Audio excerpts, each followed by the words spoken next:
Selamat datang di Alpha Channel. Info seputar berita sepak bola. Berikut topik yang akan kita bahas kali ini. Indonesia gantikan Iran di Piala Dunia 2026. Hutang Barca Rp57 triliunmu kejar Mecha. Gempa FIFA di Doha. Pada suatu malam yang tampak tenang di Doha, Qatar, kota yang baru saja menyelesaikan Piala Dunia 2022, dunia sepak bola kembali diguncang oleh kabar mengejutkan. Sebuah dokumen internal FIFA bocor ke media investigasi Jerman yang menyebutkan bahwa Iran terancam didiskualifikasi dari Piala Dunia 2026 karena pelanggaran serius terhadap kode etik dan campur tangan politik di federasi sepak bolanya. Hanya dalam hitungan jam, kabar ini menjadi berita utama di seluruh dunia dan menimbulkan gelombang spekulasi tentang siapa yang akan menggantikan posisi Iran di turnamen terbesar sejagat itu. FIFA yang biasanya sangat tertutup dalam urusan semacam ini, kali ini tampak bergerak cepat. Dalam konferensi tertutup di markas regional FIFA di Doha, pertemuan darurat digelar melibatkan sejumlah petinggi dari AFC, Konfederasi Sepak Bola Asia.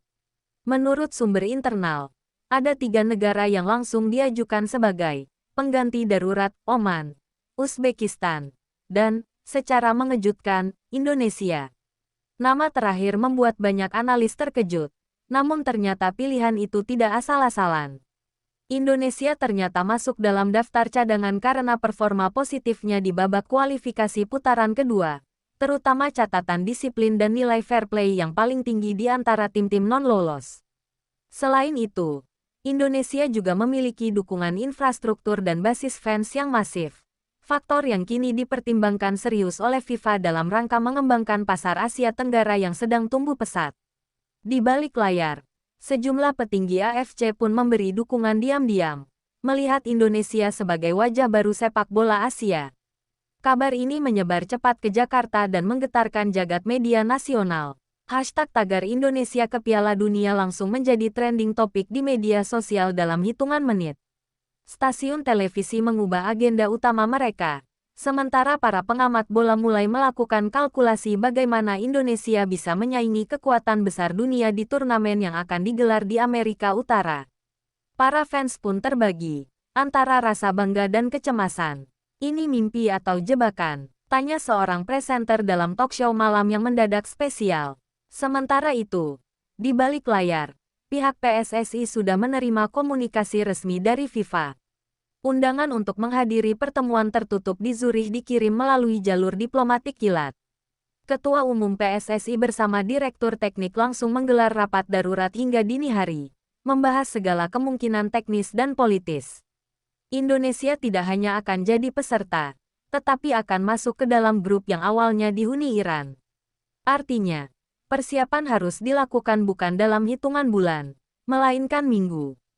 Namun, keputusan akhir belum dibuat. FIFA masih harus menunggu persetujuan dari Komite Etik dan Komisi Legal. Iran sendiri menolak mengomentari kabar tersebut.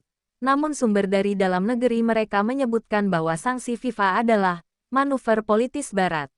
Situasi semakin panas ketika muncul desakan dari Iran kepada AFC untuk tidak membiarkan slot mereka jatuh ke tangan negara yang belum memiliki pengalaman di Piala Dunia.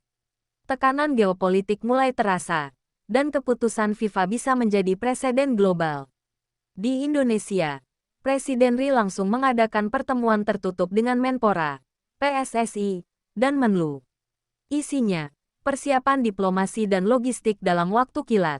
Ini bukan hanya urusan sepak bola, tapi urusan martabat bangsa.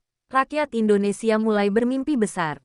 Jika benar Garuda masuk ke Piala Dunia, ini akan menjadi yang pertama dalam sejarah, dan potensi dampaknya bagi citra nasional tidak main-main. Bahkan beberapa politisi mulai bersuara, menawarkan dukungan anggaran dan fasilitas darurat.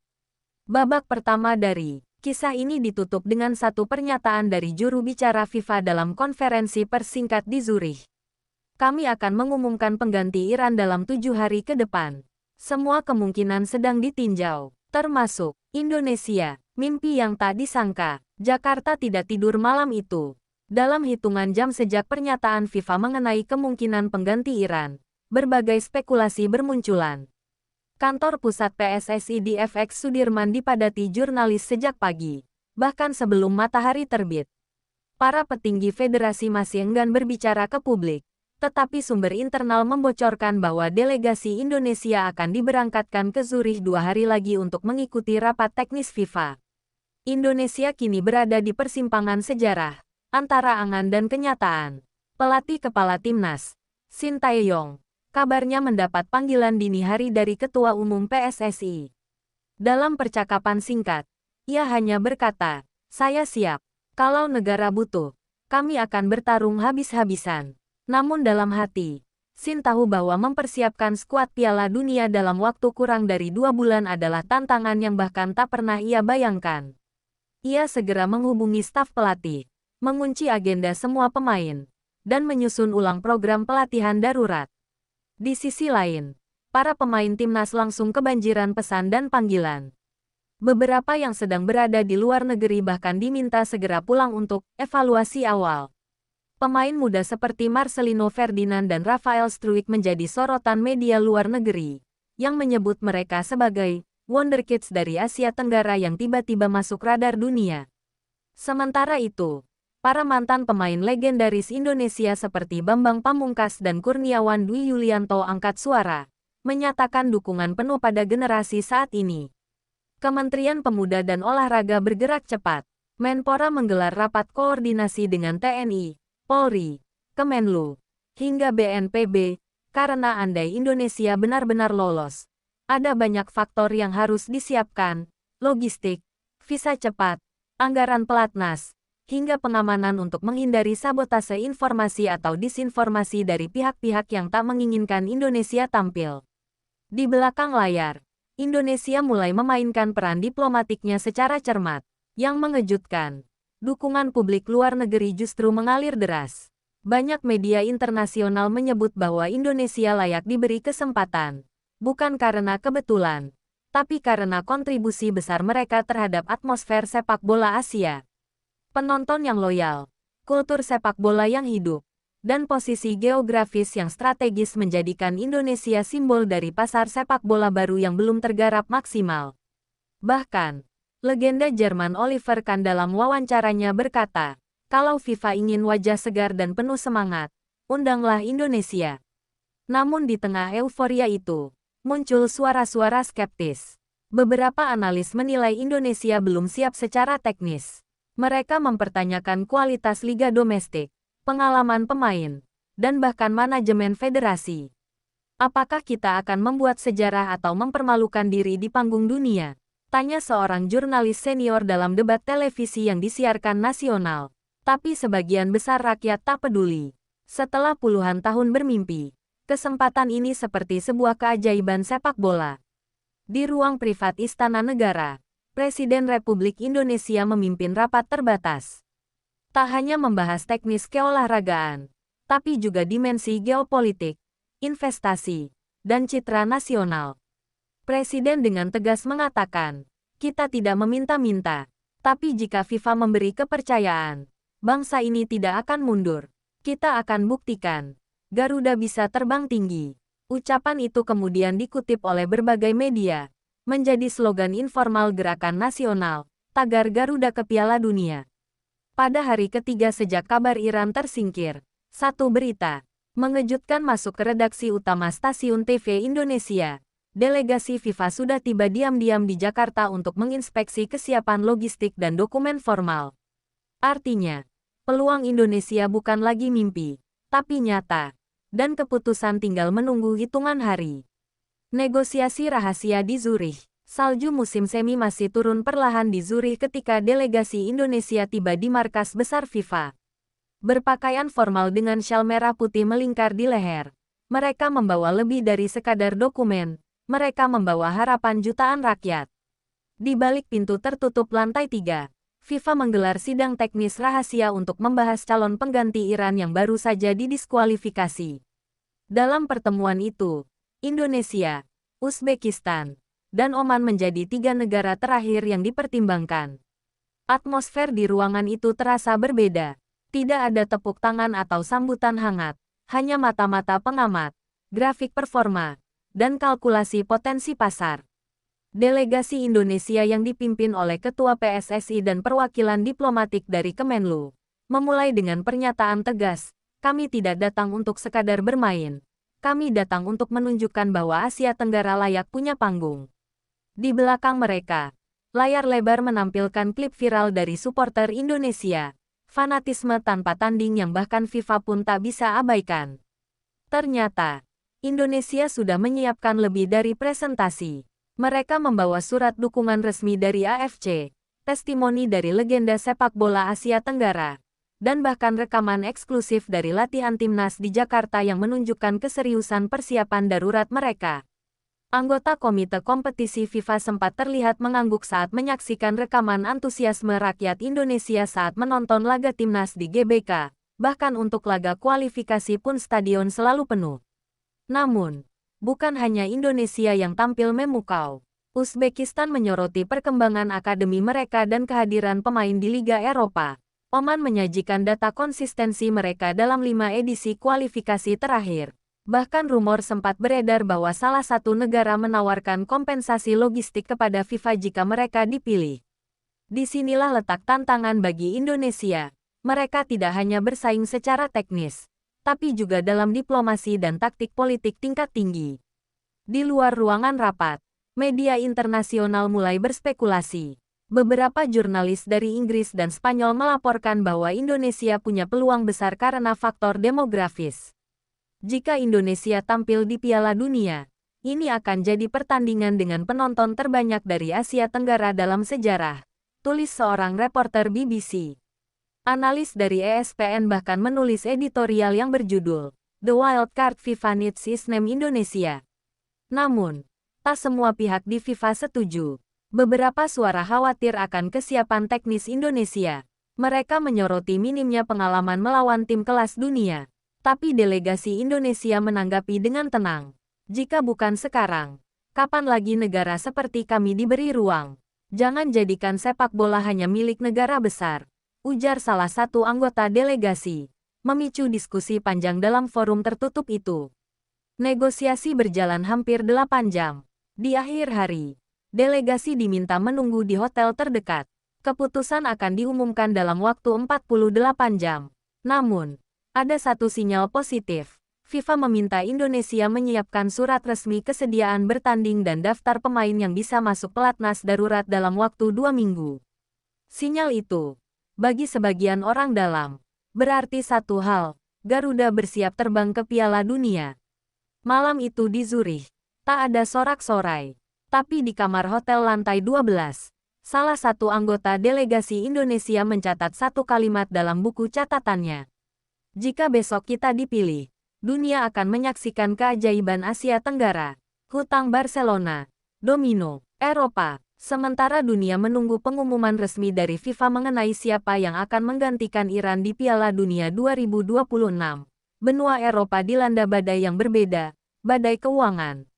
Di tengah hingar-bingar musim transfer dan tur pramusim, FC Barcelona, salah satu klub terbesar dalam sejarah sepak bola dunia, merilis laporan keuangan semester pertama tahun 2025 yang langsung menggemparkan publik. Utang mereka resmi menembus angka 3,3 miliar euro, atau sekitar 57 triliun rupiah. Kabar ini langsung menjadi headline di berbagai media Eropa. Marca, L'Equipe, hingga Sky Sports menyebutnya sebagai krisis finansial terbesar dalam sejarah klub sepak bola modern. Pengeluaran gaji yang tidak proporsional, kegagalan proyek Espai Barca yang membengkak, dan kerugian hak siar selama pandemi menjadi 3 penyebab utama. Ditambah, investasi ke pemain muda yang belum membuahkan hasil membuat kas klub makin tercekik. Di internal klub, situasi memburuk dengan cepat. Beberapa sponsor besar seperti Rakuten dan Spotify mengisyaratkan akan menarik diri jika tidak ada restrukturisasi dalam 6 bulan ke depan. Joan Laporta, sang presiden klub yang dulu dielu-elukan karena menyelamatkan Barcelona dari krisis Messi, kini menjadi sasaran kritik. Desakan untuk menggelar pemilu dini muncul dari anggota dewan dan bahkan dari para sosios pemilik suara klub. Efek domino pun mulai terasa. Para pemain senior dilaporkan belum menerima gaji penuh dalam 2 bulan terakhir. Beberapa agen mengancam membawa kasus ini ke pengadilan UEFA. Akademi La Masia mengalami pemotongan anggaran hingga 40%. memaksa penutupan 2 kamp pelatihan internasional. Bahkan Stadion Camp Nou yang tengah direnovasi, dilaporkan berhenti sementara karena vendor konstruksi menuntut pelunasan tagihan. UEFA tak tinggal diam. Mereka memberi tenggat 90 hari kepada Barcelona untuk menyerahkan rencana restrukturisasi keuangan yang realistis. Jika tidak, sanksi larangan tampil di Liga Champions selama 2 musim bisa diterapkan. Situasi ini tentu menguntungkan rival-rival mereka seperti Real Madrid dan Atletico, tetapi menciptakan kekacauan besar di pasar pemain. Nilai pemain Barcelona anjlok drastis karena ketidakpastian masa depan klub. Menariknya, kabar ini juga mengguncang pasar Asia. Beberapa klub dari Arab Saudi, Jepang, dan bahkan Indonesia mulai dilaporkan mengintai pemain-pemain muda La Masia yang sedang dalam posisi terbuka untuk dipinjamkan. Media Spanyol bahkan menyebut nama Persija Jakarta dan Johor Darul Takzim dalam daftar klub Asia Tenggara yang telah menghubungi agen pemain muda Barca. Inilah efek global dari keruntuhan finansial sebuah raksasa. Krisis ini pun menimbulkan perdebatan tentang model bisnis sepak bola modern. Beberapa analis menyebut bahwa kasus Barcelona adalah simbol dari kerakusan sistem, membayar mahal demi pencitraan jangka pendek, tanpa fondasi ekonomi yang sehat. UEFA bahkan dikabarkan sedang mempertimbangkan regulasi baru tentang batas hutang klub, terinspirasi dari kebijakan finansial di liga-liga Skandinavia.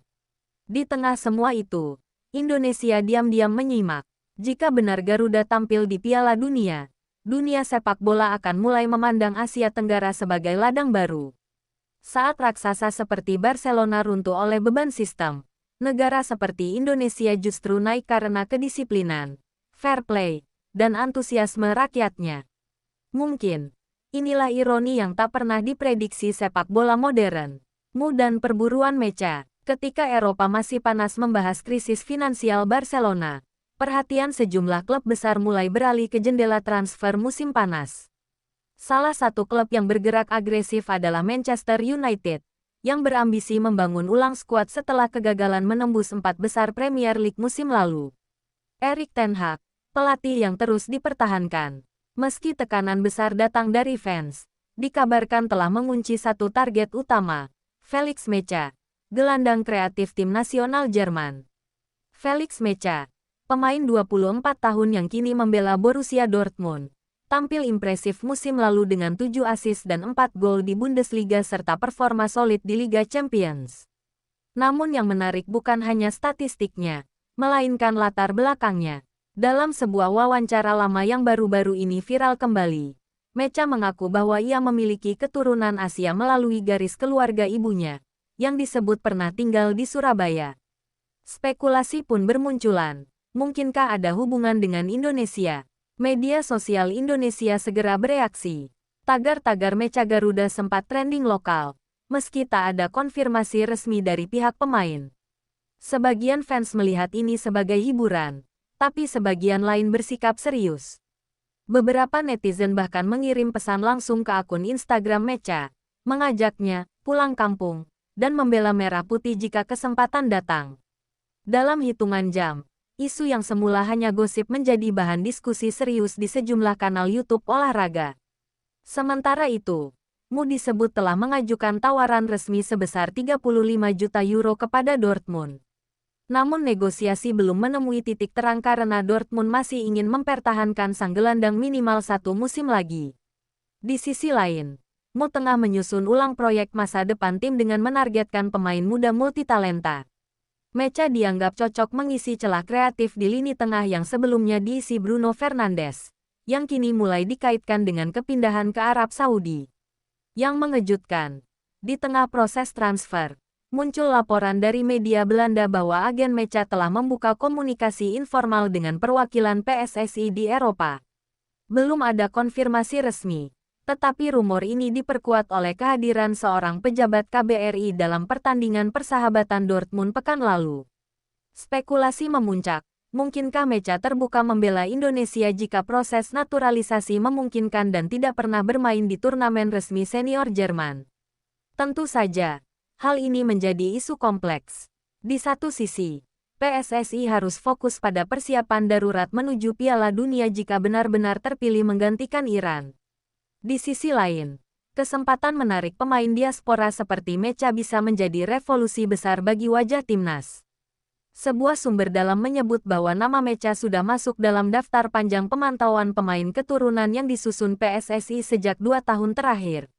Pelatih Shin Tae-yong, ketika ditanya tentang hal ini, menjawab diplomatis, "Kita terbuka untuk siapapun yang ingin membela Merah Putih dengan sepenuh hati. Tapi kami fokus pada pemain yang sudah siap mental dan fisik, bukan hanya nama besar." Jawaban itu menenangkan sebagian fans, tetapi juga menyisakan ruang untuk harapan bahwa dalam waktu dekat, ada kejutan di daftar skuad resmi. Di saat Manchester United mengejar Mecha dengan ambisi finansial, Indonesia justru mendekatinya dengan pendekatan emosional dan kultural. Apakah sang pemain akan tergoda kembali ke akar leluhurnya, atau tetap setia pada jalur Eropa? Satu hal yang pasti, nama Felix Mecha kini disebut dalam dua ruang sekaligus, bursa transfer elit dunia dan mimpi Piala Dunia Asia Tenggara. Drama latihan Garuda di Amerika. Keputusan final FIFA akhirnya diumumkan. Indonesia resmi menggantikan Iran di Piala Dunia 2026. Pengumuman itu dibacakan dalam konferensi pers di Zurich oleh Presiden FIFA sendiri, Gianni Infantino, yang menyebut Indonesia sebagai pilihan ideal untuk menyuarakan semangat fair play dan pertumbuhan sepak bola global. Dalam waktu kurang dari 24 jam, tim nasional Indonesia bergerak cepat, visa kolektif diproses, bagasi logistik dikirim dengan pesawat kargo militer, dan Garuda terbang menuju Amerika Serikat. Setibanya di Los Angeles, tim langsung disambut media asing. Para pemain tampak gugup sekaligus bangga. Mereka bukan lagi hanya wakil Asia Tenggara, tapi kini menjadi sorotan dunia. Federasi menyiapkan latihan tertutup di kompleks UCLA yang disewa penuh. Namun, drama pun mulai muncul sejak hari pertama. Suhu tinggi mencapai 36 derajat Celcius membuat beberapa pemain mengalami dehidrasi dan harus menjalani terapi cepat. Di hari ketiga latihan, ketegangan meningkat. Latihan taktis yang dirancang Shin Tae-yong berjalan di bawah ekspektasi. Beberapa pemain tampak belum nyetel dengan pola 4-2-3-1 yang dimodifikasi untuk menghadapi tim-tim Eropa. Media sosial mulai memanas, terutama dari akun luar negeri yang menyebut Indonesia tim dadakan. Salah satu jurnalis Brasil bahkan menulis, mereka seperti band pengganti dalam festival besar. Menarik, tapi belum tentu layak panggung utama. Namun, Garuda tak tinggal diam. Pada hari kelima, dalam sesi tertutup yang diam-diam direkam drone ilegal dan tersebar di internet, terlihat skema latihan pressing tinggi yang mengejutkan banyak analis. Video berdurasi 2 menit itu viral di X Twitter, dan para analis mulai mengubah narasi. Ternyata mereka bukan tim karbitan, tulis komentator dari CBS Sports. Sorotan mulai berubah. Indonesia dilihat sebagai kuda hitam misterius yang bisa memberi kejutan. Masalah datang lagi, kali ini dari internal. Seorang pemain senior dilaporkan terlambat datang ke sesi pemulihan karena cedera ringan, dan kabarnya berselisih paham dengan pelatih fisik. Isu ini dengan cepat ditepis oleh PSSI.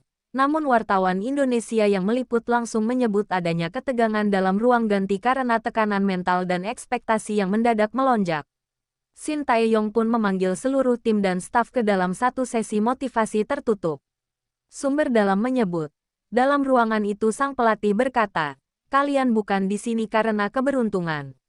Kalian dipilih oleh waktu dan sejarah. Dunia mungkin belum percaya, tapi jangan biarkan kita sendiri yang meragukan mimpi kita." Kata-kata itu bocor ke media dan langsung menjadi kutipan viral. Banyak fans mulai kembali menyuarakan dukungan penuh. Bahkan komunitas diaspora Indonesia di AS mulai datang ke hotel tim dan menyanyikan lagu-lagu nasional. Malam sebelum uji coba pertama melawan Meksiko, Indonesia menggelar simulasi pertandingan internal tertutup. Untuk pertama kalinya, Shin menurunkan kombinasi Marcelino, Rafael Struijk, dan Sandy Walsh sebagai unit serangan cepat. Beberapa pelatih dari negara lain yang mengintai dari tribun menyebut gaya main Indonesia mengingatkan mereka pada Jepang 2018, cepat, rapi, dan tak takut bertarung. Perlahan, narasi publik berubah dari tim pelengkap menjadi tim kejutan. Garuda tak lagi hanya datang sebagai pengganti. Mereka telah berubah menjadi simbol semangat dari dunia sepak bola yang haus akan kisah baru. Di tengah glamornya bintang-bintang Eropa dan Amerika Selatan, Indonesia datang membawa cerita tentang kerja keras, tentang pengorbanan, dan tentang tekad untuk menjawab panggilan sejarah. Kick-off sejarah, Indonesia vs Portugal. Tanggal 17 Juni tahun 2026 menjadi hari bersejarah bagi Indonesia. Untuk pertama kalinya sejak Republik ini merdeka, tim nasional Garuda resmi tampil di Piala Dunia. Lawan pertama mereka bukan sembarang tim, Portugal. Negara dengan tradisi sepak bola kuat, ranking FIFA top 10, dan skuad bertabur bintang. Laga pembuka grup itu digelar di Levi's Stadium, California, dan dunia menyaksikan bagaimana tim debutan Asia Tenggara bersiap menghadapi ujian terbesar sepanjang sejarah sepak bola mereka. Suasana stadion seperti mimpi yang hidup. Puluhan ribu diaspora Indonesia hadir, membanjiri tribun dengan merah putih. Lagu Indonesia Raya menggema dengan getaran emosional yang jarang terdengar di panggung sepak bola global. Di sisi lain lapangan, Cristiano Ronaldo, legenda hidup yang dikabarkan akan memainkan Piala Dunia terakhirnya, berdiri dengan tenang. Kamera terus menyorot wajahnya, dan sesekali beralih ke Marcelino Ferdinand yang berdiri gugup namun tegak di garis tengah. Sebuah momen yang menyejajarkan dua generasi, dua dunia.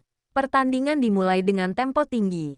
Portugal langsung mengambil inisiatif serangan, memaksa Indonesia bertahan dalam 15 menit pertama. Tapi di luar dugaan banyak pengamat, pertahanan Indonesia tampil disiplin. Sandy Walsh dan Elkan Bagot berulang kali mematahkan serangan Joao Felix dan Bruno Fernandes. Bahkan kiper Hernando Ari beberapa kali melakukan penyelamatan gemilang yang membuat komentator menyebutnya sebagai The Wolf from Surabaya. Namun, kualitas Portugal tetap tak bisa disangkal. Menit ke-28, skema umpan 1-2 antara Bernardo Silva dan Leao berhasil membongkar pertahanan Indonesia. Gol tercipta, skor 1-0, tapi Garuda tidak runtuh. Justru setelah tertinggal, mereka mulai bermain lebih lepas. Menit ke-39, serangan balik cepat dari Rafael Struijk memberi peluang emas. Marcelino melepaskan tendangan mendatar dari luar kotak penalti yang sempat mengenai tiang. Dunia mulai terdiam. Indonesia melawan. Memasuki babak kedua, Portugal tetap mendominasi penguasaan bola, tapi mulai kesulitan menembus pertahanan Indonesia yang semakin terorganisir. Dan di menit ke-67, sejarah tercipta. Dari serangan balik cepat, Egy Maulana Fikri menyodorkan bola ke Witan Sulaiman yang menusuk dari sisi kanan. Umpan silang mendatar itu disambut tendangan first time Marcelino. Gol. Indonesia menyamakan kedudukan 1-1.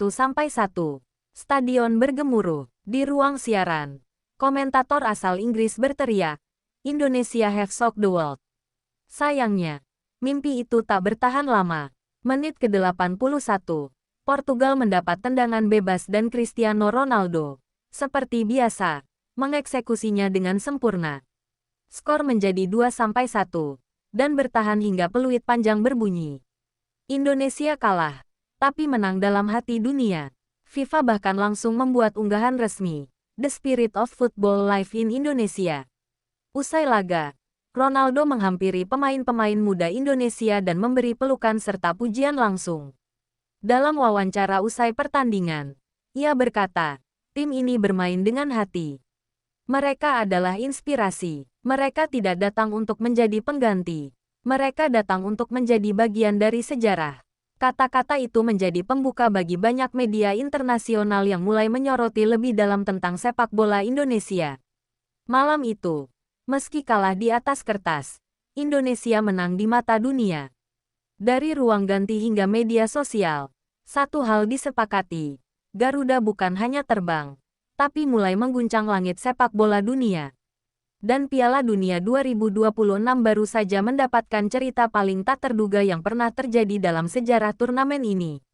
Lebih dari sekadar sepak bola, kekalahan tipis dari Portugal tak menyurutkan semangat tim nasional Indonesia. Justru sebaliknya, pertandingan itu menjadi titik balik.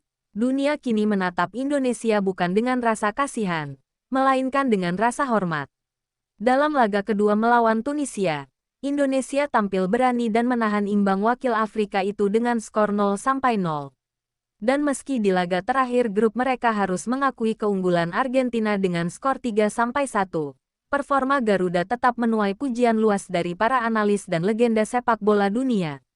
Media global mulai menyusun ulang narasi mereka. ESPN menulis, Indonesia basi dari Afrika dan Asia Tengah bahkan meminta bimbingan dari PSSI dalam menjalankan program diaspora dan akselerasi timnas jangka pendek. Dan bagaimana dengan para pemain? Banyak dari mereka mendapatkan tawaran bermain di luar negeri. Marcelino dan Elkan Bagot dipinang klub-klub Eropa Tengah. Sementara Rafael Struijk masuk radar klub Belgia. Tapi yang paling membanggakan, mereka tetap menyuarakan tekad untuk membela Merah Putih kapanpun dipanggil. Dalam satu wawancara dengan media Jepang, Marcelino berkata, "Kami datang ke Piala Dunia sebagai pengganti. Tapi kami pulang sebagai bukti bahwa mimpi bangsa ini tak bisa diremehkan." Akhirnya, kisah ini tidak hanya tentang sepak bola. Ini tentang identitas, tentang perjuangan, dan tentang semangat yang tak pernah padam. Indonesia mungkin belum mengangkat trofi, tapi mereka telah memenangkan hati dunia. Dan dari kejutan di Zurich hingga sorak-sorai di California, dunia mencatat satu nama baru di peta sepak bola global, Indonesia.